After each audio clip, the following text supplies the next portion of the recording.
Guys, Matt Cowley, and this is my review of the 2020 race season with Academy Motorsport in the Mustang GT4, racing the British GT, run by SRO and BRSCC. So it got off to kind of an average start to the season, I'd say. At Alton, it wasn't the strongest showing for me and my teammate Jordan Albert, but we gained a bit more momentum going into Donington, and with funding being a bit of an issue, meant that we didn't do a lot of pre-season testing. So really, as the races came on, we got stronger and stronger every time. Saying that, by the time we got to Brands Hatch, we found an issue with the car that we may have had all season. We were unsure, and so we qualified dead last out of the GT4 grid. Found out what the issue was, fixed that for the race, and managed to end up coming through the whole field and winning the race and getting our first win of the season. And then after that, we carried that momentum forward to Donington the second time we were there. We had a 20-second penalty for winning the race at Brands Hatch, which meant that it was kind of a tough race to come back from, having 20 seconds stationary in the pit box longer than everyone else. But we actually managed to do a really good job. We nearly put out 20 seconds over the whole field and finished P2 by just about 1.2 seconds off the leader. So that was a really good showing for us again, really strong. And then we were looking to carry that pace forward to the next round, which was at Snetterton. Now, unfortunately, at this point, I had to pair up with a new teammate, Will Moore. Jordan, for some reason, had to drop out for the rest of the season, and he couldn't complete it, so Will stepped in to make sure that I had a teammate for the rest of the season. Snetterton wasn't the best showing for us.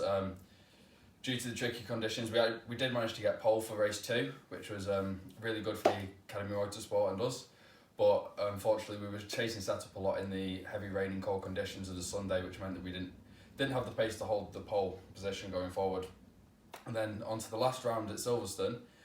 Again, we were looking really strong at Silverstone. We qualified P3, and obviously qualifying isn't the strongest part of the Mustang's kind of performance, so we were really pleased with that. Knew we had a lot of race pace going forward.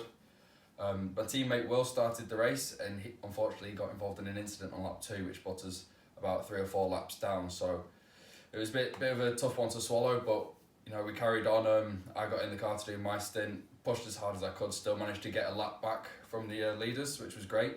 And in doing so, actually got the lap record temporarily around there until it was beaten later on in the race.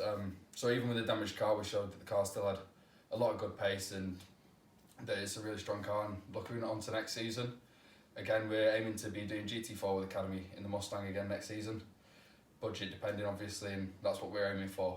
I just want to say a big thanks to everyone that's made this possible: Academy Motorsport, Multimatic, the SRO, BRSCC, all the marshals that have taken part and made the racing possible this year in the tricky conditions due to COVID and everything like that. Thanks, guys. And I hope you have a great Christmas and all the best for 2021. Cheers. Hi guys, I'm Matt Cowley, and this is my review of the 20... no.